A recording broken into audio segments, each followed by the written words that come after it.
Olá, tudo bem? Eu sou Márcio Trojan e esse é o Antena Quert, um programa que fala sobre temas inspiradores, reportagens especiais e curiosidades sobre Dom Pedrito e região. Vem com a gente!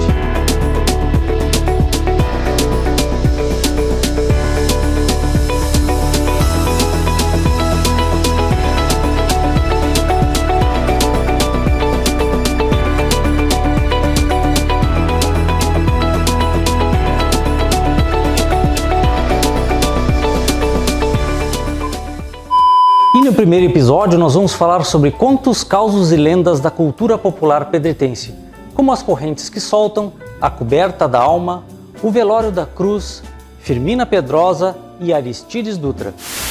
Você já ouviu falar nas correntes que soltam? O fato é interessante e pode ser visto vez por outra aqui em Dom Pedrito, ou seja, a prática de soltar as correntes de algumas sepulturas. Apesar de comum, talvez você não tenha percebido esse detalhe. Mas qual é o seu significado? Algumas sepulturas mais antigas possuem ao seu redor correntes que servem tanto para delimitar o espaço quanto forma de adorno. E são essas correntes que às vezes são literalmente soltas em uma de suas pontas. Acreditam alguns que assim fazendo estão libertando o espírito da pessoa ali sepultada. Adilson Nunes de Oliveira, professor, diretor do Museu Paulo Firpo, conta que na década de 80 foi até Bagé buscar Paixão Cortes para uma palestra aqui no município e contou ao tradicionalista essa prática de soltar as correntes. Paixão Cortes quis ver essa prática de perto e veio até aqui o cemitério. O professor Adilson conta que recolocou essas correntes e depois de darem algumas voltas no interior do cemitério, ao passar novamente um desses túmulos, a corrente estava novamente solta, comprovando essa prática do folclore aqui em Dom Pedrito. A crença na coberta da alma acontece quando morre uma pessoa e a família resolve presentear alguém, geralmente importante na vida do finado ou da finada, com uma roupa do mesmo. Trata-se de uma distinção, uma forma de homenageá-lo por motivos que só a família sabe. Até 3 dias após a morte, a alma não sobe aos céus porque está cheia de pecados e deverá ser purificada, dando-lhe a coberta d'alma. Quando alguém da família morre, é convidado um amigo muito próximo ou até um parente do morto para ganhar uma muda completa de roupa nova e a vestir numa ocasião específica. Essa roupa é a coberta d'alma. Acreditam que é com essa roupa que a alma irá se apresentar perante Deus. Porque aquela roupa que eles morrem, aquela não serve. Aquela apodrece lá.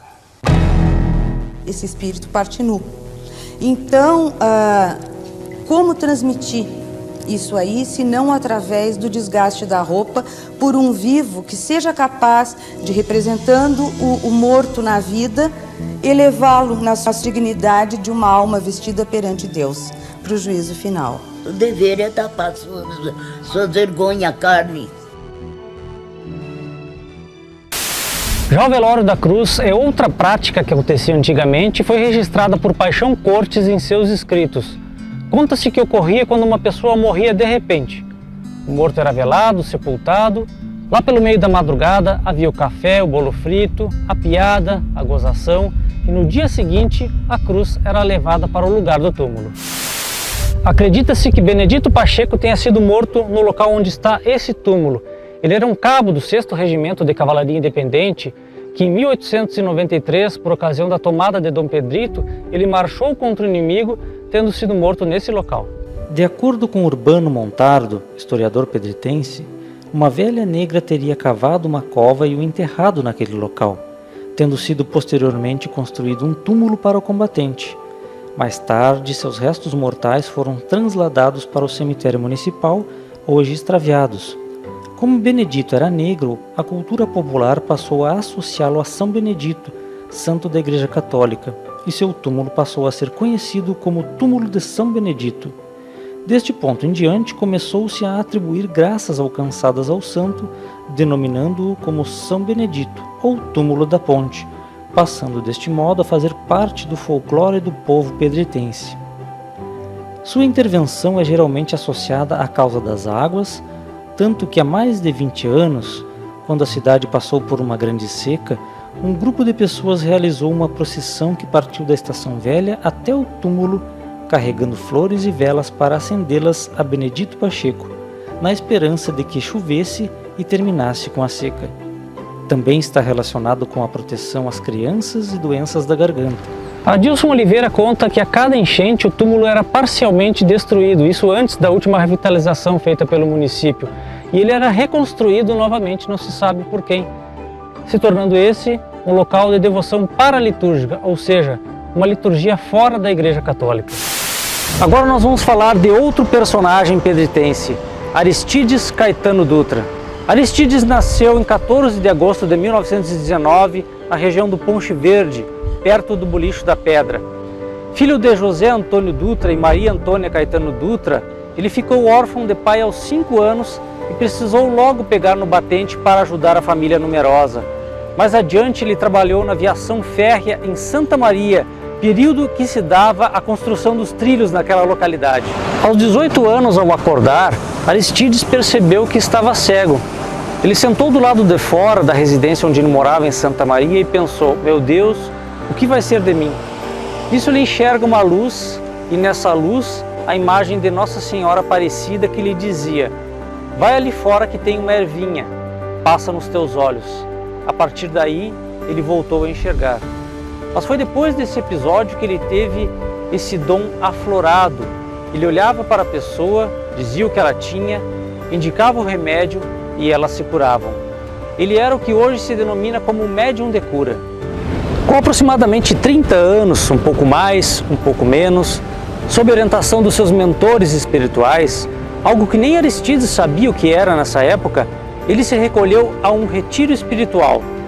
Durante 40 dias, acampado no mato, provavelmente às margens do rio Santa Maria, ele permaneceu. Não se sabe exatamente fazendo o quê, mas a partir dessa época, a sua fama e seu dom só faziam aumentar.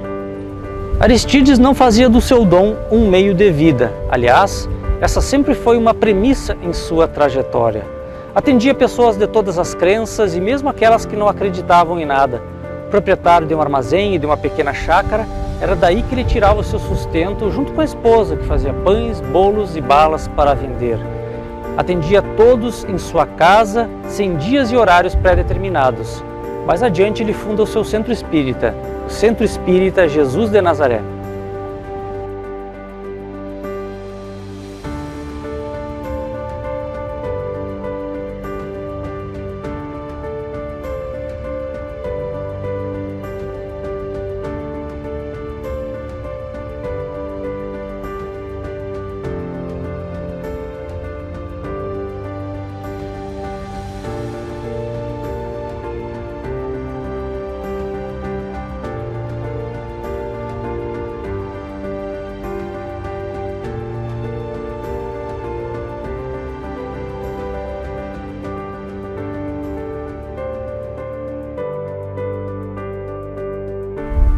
Perto de morrer, Aristides já havia escolhido o Alto da Serrinha como a sua última morada. Ele comentava com os frequentadores de um bar que ele tinha lá embaixo, lá no pé da serrinha, que daqui de cima iria olhar o povo e cuidar do seu rebanho. Tanto é que, algum tempo antes, alguns tijolos haviam depositados aqui em cima.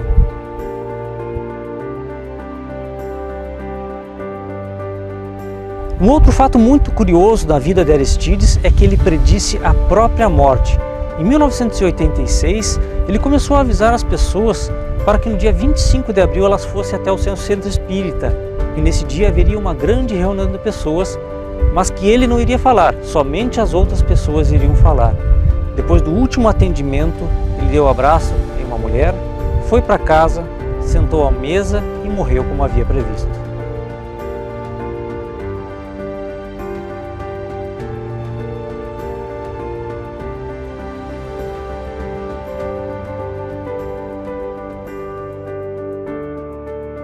No cercado onde se encontra o túmulo de Aristides está um pequeno reservatório que vez por outra acumula a água da chuva.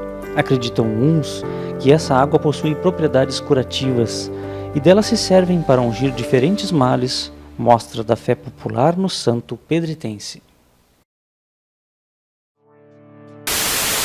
a Quiriquiri, a Noêmia Bueno, o Goda, a velha Getulista, a Joana das Casas. Todas essas são algumas das figuras folclóricas até de Dom Pedrito que fazem parte do imaginário popular dos penitentes.